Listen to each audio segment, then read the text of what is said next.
Hi fellow viewers sa inyong tanan, mayong buntag. Ako ang inyong necrological practitioner dire sa video ini. Ako si Steve, ang tagiya sa video account ini. By the way, ang akong necrological video is more on purely Cebuano. So mas kuan siya, mas dali siya masabtan kay dire raman ta sa Central Visayas. By the way, ang akong necrological video is kabahin tong katong namatay na Cebu City Mayor. Ang akong gi-refer si former Cebu City Mayor Edgardo Labella. Okay, kinsa nang si Edgardo Labella? Kani siya, siya ang former Cebu City Mayor from 2019 to 2021. Okay, unsa ang iyang personal o political background nganon namatay siya? Unsa kinamatyan? Ako isulti. Okay, ang iyang personal background ang iyang tibuok ngalan ni Edgardo Labella is Edgardo Colina Labella. Natawo siya May 22, 1951. Na human siya eskwela Mabolo Elementary School 1963. So, para jud siya human siya unong katuig. Then high school 1967. Oh, by the way, kani siya, he is purely taga barangay Mabolo gid siya, manang sa iyang hometown barangay, Cebu City. Then nahuman siya college, University of Visayas 1971. Ang iyang kurso nahuman political science, Pol-Sci ang tawag ani.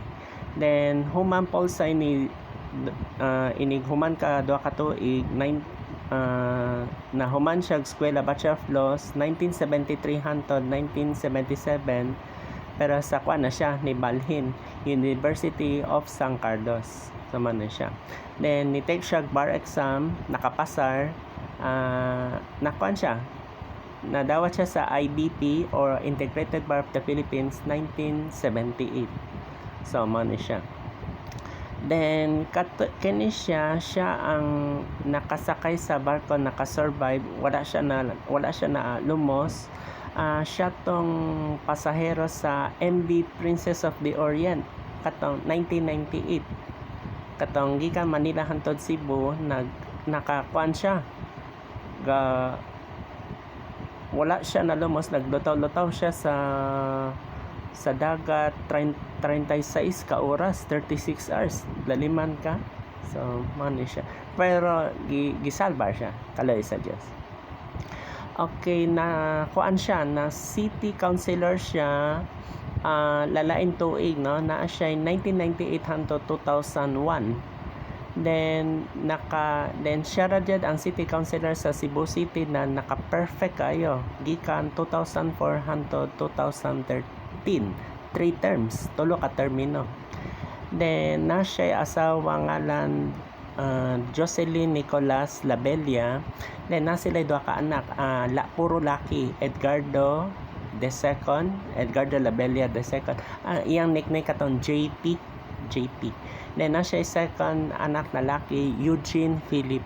So man siya. Kani ang inyong gihulat na kuan nganong namatay siya atong time. Then unsa pa yang sakit that time before siya namatay? Actually na-diagnose siya prostate cancer 2009. Then human ato na pa daw siya minor sepsis, tapos nikalit og pneumonia. So mo to siya. Tapos pagka-apply og leave kay mayor naman siya atong 2019, katong 2021 ni grabe na kayo ni samot. Namatay siya sa November 19, 2021 at age of 70. ang iyang kinamatyan is na siya septic shock secondary to pneumonia. So dili cancer ang kinamatyan. Kay nakasurvive man siya atong niaging tuig, so under control ton that time. Pero kani siya lahi ni kalit siya septic shock tapos secondary to pneumonia. Kay sa una na naman siya history pneumonia. Katong nagka-sepsis na siya before, so man to siya. By the way, gilubong siya sa Golden Heaven Memorial Park. Malocate ni siya sa Barangay Binalyo, Cebu City, and gitagan pa siya full of military honors. Okay, so daghang salamat sa pamati sa akong video na necrological video. At least nasabtan na ninyo usa joy ko niya iyang political background. Daghang salamat sa inyong pamati. Mayong buntag.